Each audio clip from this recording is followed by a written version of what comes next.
लेकिन आर्ष विवाह का मतलब यह है कि कन्या के पिता को संतुष्ट करके फिर कन्या दान लिया जाए, ये आर्ष विवाह होता है।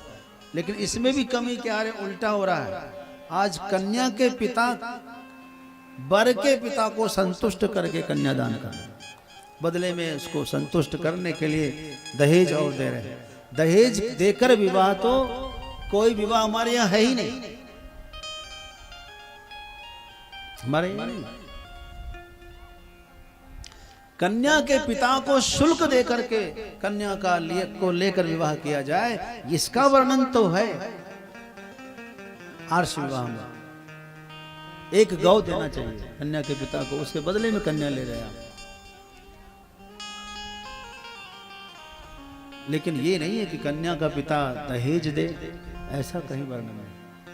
थोड़ा समाज हमारा भटक गया है, इस भटके हुए समाज को फिर वापस आना चाहिए इस चीज में।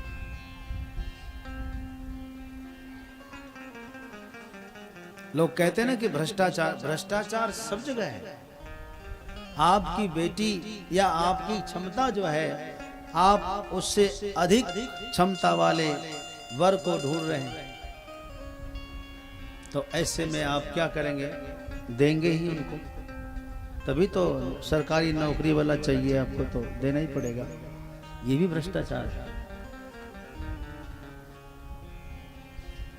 देखिए कहा गया है, ययोः आत्म समम वित्तम मानम च तयोर विवाहो मैत्री च।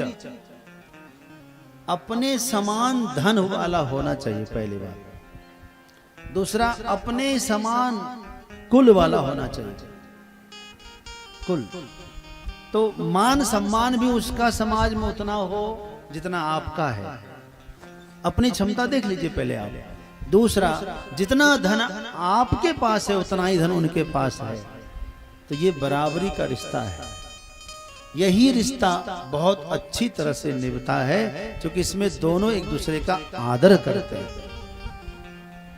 पता लगा आप हैं दरिद्र और कर लिया धनपति से विवाह रिश्ता, तो वहां आपकी बेटी को बहुत इज्जत नहीं मिलने वाली, और ना ही आपको। पता लगा अच्छे घर में विवाह कर दिए, कल को आप मिलने के लिए गए बेटी से और आपका वहां अपमान हो रहा है, कोई स्वागत सत्कार नहीं, आओ भगत नहीं।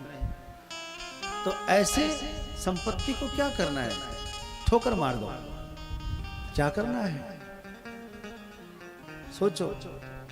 बेटियों से मैं कहूंगा, बेटियों जरा सोचो, तुम्हारे घर में तुम्हारे पिता के आने पर यदि सम्मान ना हो तो उस घर में जाके तुम करोगी क्या? तुम इतने स्वार्थी हो गए कि अपने माँ बाप की इज्जत उतारने पर आ गए। कन्यादान किया है, कोई गुनाह नहीं किया है, तो बेटी को भी चाहिए कि नाना ऐसे रिश्ता को नहीं। पिता से कहो कि लड़का खाली समझदार हो, पढ़ा लिखा हो, आपके अनुरूप हो, और धन भी बराबर के कम से कम हो, तो दोनों कुल में एक दूसरे का आदर भाव रहता है। मित्रता भी समानता में ही निभती है। बहुत ऊंची नीचे की मित्रता चलती नहीं है बहुत दिन तक। सम्मान नहीं मिलेगा तो मित्रता कहां निभेगी।